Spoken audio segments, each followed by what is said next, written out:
मेरे YouTube channel पर आपका स्वागत है। मैंने देखा है कई लोगों की इच्छा होती है पेट्रोल पंप खरीदने की, लेकिन पेट्रोल पंप खरीदने की सही रणनीति क्या होना चाहिए वो इस वीडियो में हम डिस्कस करेंगे।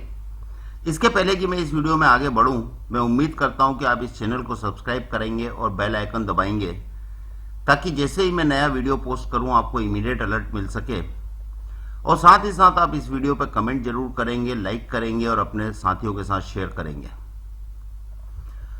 अब आपके पास पेट्रोल पंप खरीदने के क्या ऑप्शन हो सकते हैं। या तो आप सिटी का पंप खरीद सकते हैं जो कि लोगों की अधिकतर इच्छा होती है, हाईवे का आप पंप खरीद सकते हैं, या अदर पंप खरीद सकते हैं, मतलब जो कि नेशनल हाईवे पे नहीं है, किसी गांव में है। ये भी हम डिस्कस करेंगे। सबसे पहले देखते हैं कि इन तीनों पंप के अपने क्या फायदे और नुकसान होते हैं। जो आपका सिटी का पंप होता है वहां पे पेट्रोल की सेल जनरली अधिकतर ज्यादा होती है और पेट्रोल पे कमीशन भी ज्यादा है, तकरीबन 3 रुपए 20 पैसे अभी चल रहा है।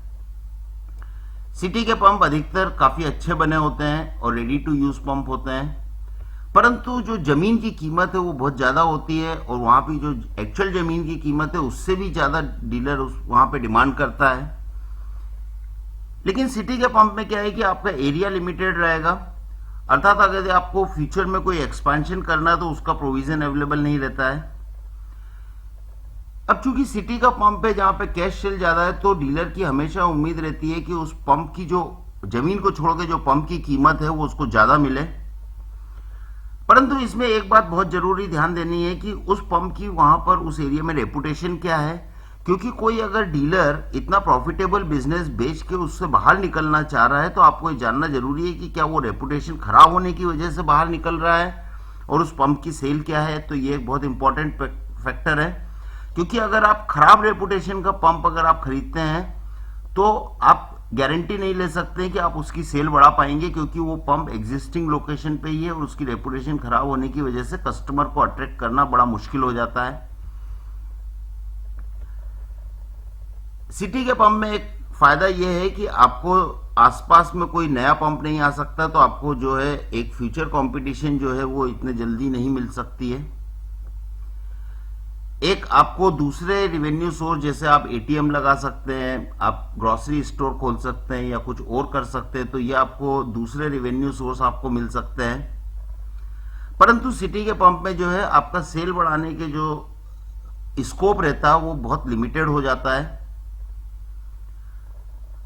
और चूंकि इसमें पेट्रोल का मार्केट है तो अधिकतर जो इसकी सेल होती है वो कैश सेल होती है, तो ये एक बहुत बड़ा एडवांटेज है सिटी के पंप का।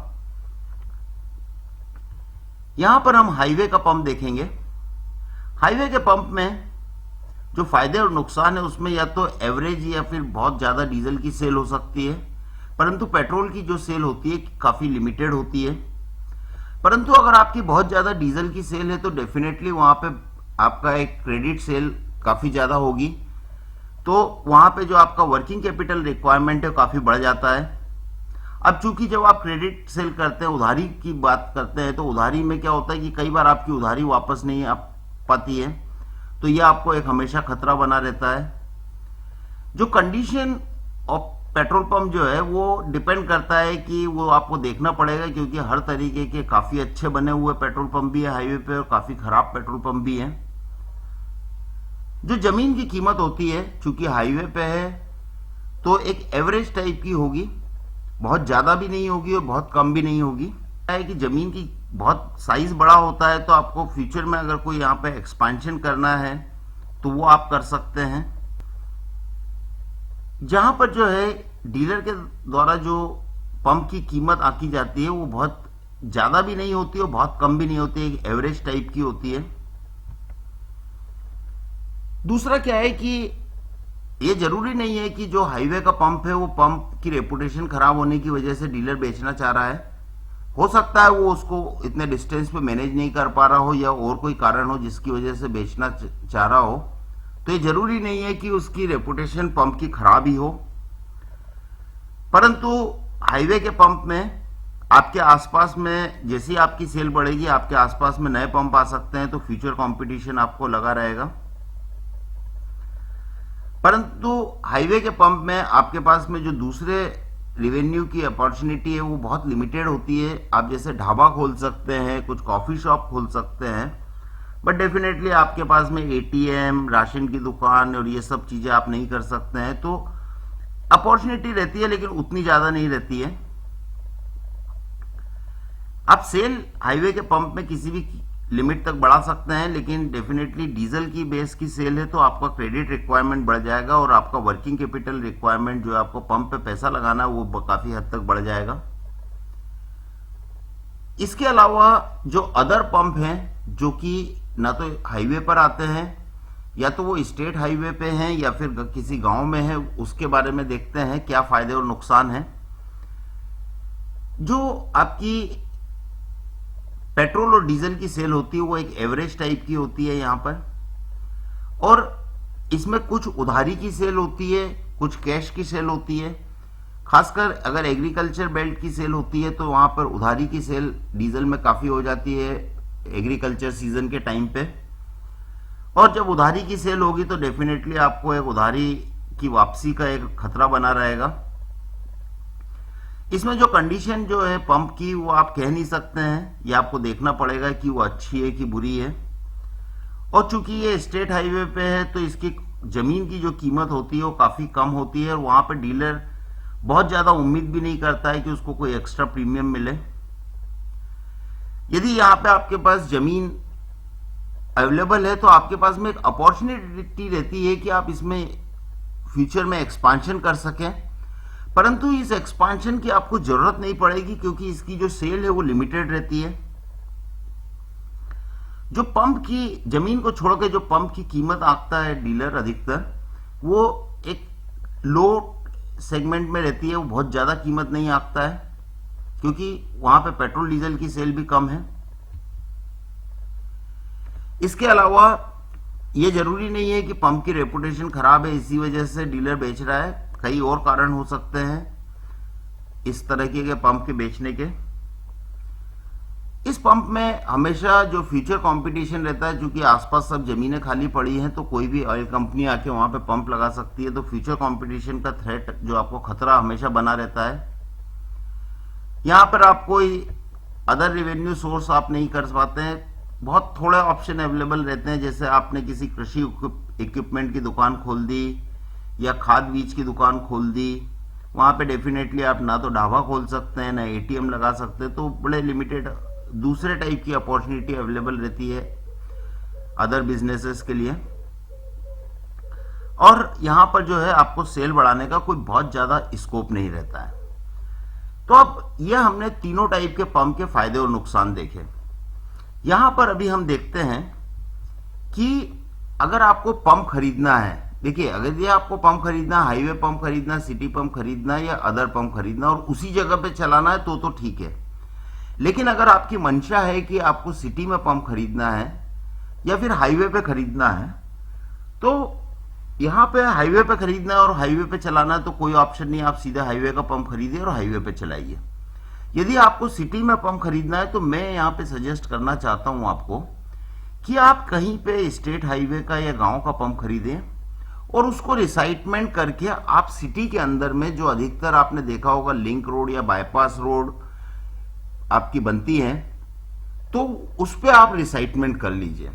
तो ये ऑप्शन हम डिस्कस करेंगे कि डायरेक्ट सिटी का पंप खरीदने में आपको क्या फायदा और कितना पैसा लग सकता है, और आप दूसरा पंप खरीद के उसको रिसाइटमेंट करते हैं तो उसमें क्या पैसा और टाइम फ्रेम लगता है।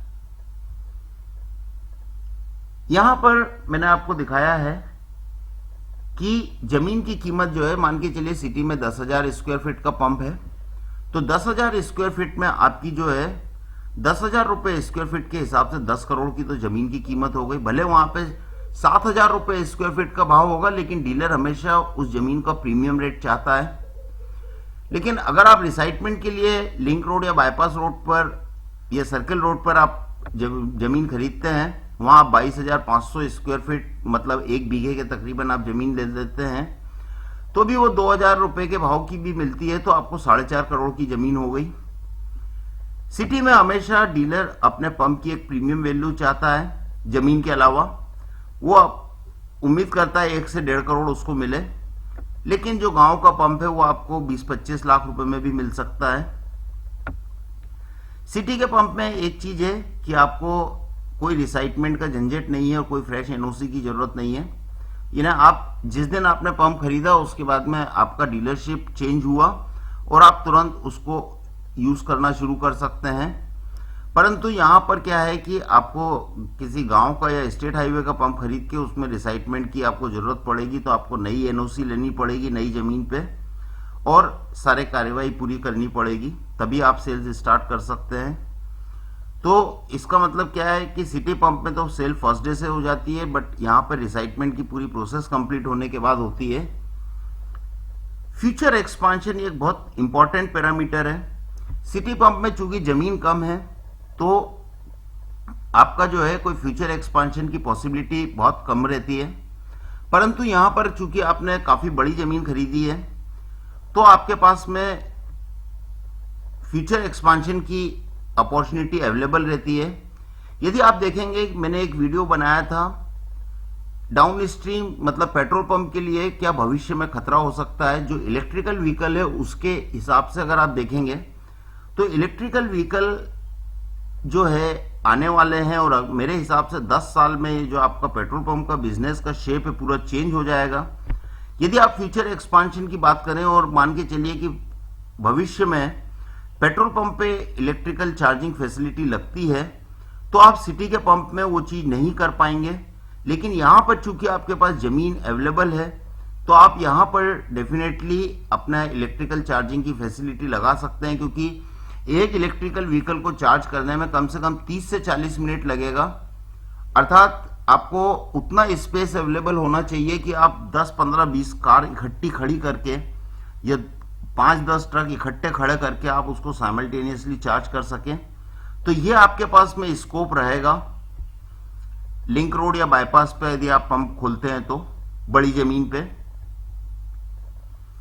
इसके अलावा क्या है कि सिटी के पंप में जो रेपुटेशन हमने डिस्कस किया था वो काफी मैटर करती है, आपको चेक करना चाहिए पंप खरीदने के पहले। परंतु रिसाइटमेंट में ये कोई बहुत ज्यादा आपको फर्क नहीं पड़ेगा, क्योंकि आप कहीं बाहर सा पंप लेकर आके उसको नई जगह पे ला रहे हैं तो लोगों को लगता है कि यहाँ पे ये नए पंप खुला हुआ है, तो पुराना उसका बैकग्राउंड क्या था वो उससे आप पूरा डिस्कनेक्ट हो जाते हैं। अब यहाँ पे देखेंगे कि जो सेल बढ़ाने के जो है सिटी के पंप में बड़े लिमिटेड ऑप्शन रहते हैं, परंतु जो रिसाइटमेंट यदि आपने बाईपास या लिंक रोड पे किया होगा तो आपने देखा होगा बाईपास या लिंक रोड बनने के बाद में इमीडिएटली वहां पे बस्ती आना शुरू हो जाती है और 5-7 साल बाद उस शहर को नए बाईपास या लिंक रोड की जरूरत पड़ने लगती है।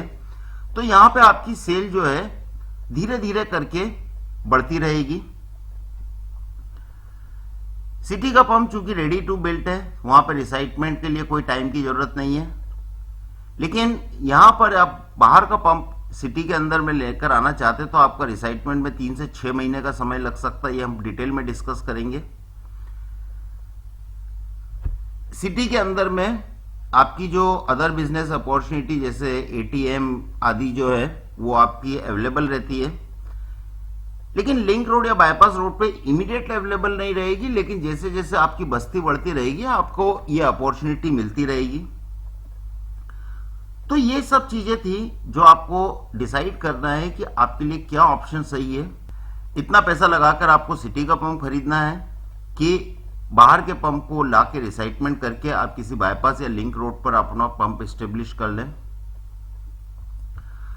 अब मान के चलिए आपने डिसाइड किया है कि आपको किसी गांव का पंप खरीदना है या फिर आपको स्टेट हाईवे का पंप खरीदना है और बाईपास या लिंक रोड पर लेकर आना है, तो उसके लिए आपको क्या क्या देखना है। सबसे पहली बात तो आप जिस कैटेगरी में हो आप उसी कैटेगरी का पंप खरीदें। मोस्टली अगर आप ओपन कैटेगरी का पंप खरीदते हैं तो सबसे बढ़िया चीज है, बट डेफिनेटली आप SC/ST कैटेगरी में मत जाइए, क्योंकि SC/ST कैटेगरी के यदि आप पंप खरीदते हैं तो नया जो डीलर आता है उसको सिर्फ 25% तक की भागीदारी मिल सकती है। तो इसका मतलब 75% की भागीदारी जो ओरिजिनल डीलर है उसके पास हमेशा बनी रहेगी, जो आपको बिल्कुल नहीं करना है। आपका जो पंप खरीद रहे हैं वो आपको देखना है कि वो 3 साल या उससे ज्यादा पुराना है, क्योंकि क्या होता है यदि आप 3 साल से कम पुराना पंप खरीदेंगे तो जो नया डीलर आता है उसको सिर्फ 49% तक की ही आपको एंट्री मिलेगी। बट 3 साल के पुराने पंप में या उससे ज्यादा पुराने पंप में क्या होता है कि नया डीलर को पूरी 100% मिल सकती है, जो ओरिजिनल डीलर है वो रिजाइन करके वहां से बाहर जा सकता है। आप ये कोशिश करिए कि आप डीलर ओन पंप खरीदें, यहाँ पे पंप की जमीन है लीज पे नहीं हो, या फिर आप कंपनी लीज भी खरीद सकते हैं। इसमें क्या होता है कि जब आप पंप का रिसाइटमेंट का और डीलर का रिकॉन्स्टिट्यूशन का मतलब नए डीलर की एंट्री का जब आप प्रपोजल बनाते हैं तो उस समय पे क्या होता है कि ऑयल कंपनी आपसे बोल सकती है, यदि डीलर ओन्ड है तो वो आपको बोल सकती है कि भाई हमको ये जमीन चाहिए, हम यहाँ पे पंप चलाना चाहते हैं, आप हमको बेच दो या आप हमको लीज कर दो। तो आपके पास ऑप्शन रहता है। और कंपनी लीज है तो डेफिनेटली वहां पे कंपनी की लीज वैलिड है, तो कंपनी वहां पे अपना पंप लगा रहने देगी, आपको रिसाइटमेंट कर देगी, लेकिन वहां पे अपना किसी दूसरे को देके वो पंप चलवा लेगी।